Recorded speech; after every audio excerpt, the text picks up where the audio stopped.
ഒരാഴ്ചത്തേക്കുള്ള റേഷനെങ്കിലും നീ ഈ കുടുംബത്തെ എത്തിച്ചിട്ടുണ്ടോടാ? ഈ ചോദ്യം ഇനി ചോദിക്കരുത്. ഒരാഴ്ചത്തേക്കുള്ള റേഷനും ഒരു ദിവസത്തെ കറിക്കുള്ളതുണ്ട്.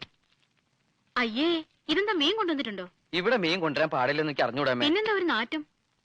അത് ഞാൻ 2 വട്ടം മീൻ അങ്ങാടിയിൽ ചുമന്നു. Just for A change. പൈസക്ക്. അമ്മ ഇതൊക്കെ വേഗം ഊണുണ്ടാക്കി, ഞാൻ കുളിച്ചിട്ട് വരാം. അമ്മ ഇരിക്കണല്ലേ? ഞാൻ പിന്നെ ഉണ്ടോളാം. അത് പറ്റില്ല. ഞാൻ അധ്വാനിച്ചുണ്ടാക്കിയായിരുന്നു ഒരു പിടിയെങ്കിലും കഴിക്കമേ. നിനക്ക് എന്താ പറ്റിയത് ഉണ്ണിയെ? അമ്മ കഴിക്കേ. അമ്മേ, എന്റെ പ്രകടന പത്രികയില് ഞാൻ അമ്മയ്ക്ക് കുറെ വാഗ്ദാനങ്ങൾ തന്നിട്ടുണ്ട്. വലിയ വീടും കാറും അങ്ങനെ പലതും. എന്താ എല്ലാം ശരിയായോ? ഇല്ലമ്മേ, അതൊന്നും എന്നെ കൊണ്ട് സാധിക്കില്ല. എനിക്കൊന്നും വേണ്ട ഉണ്ണിയെ.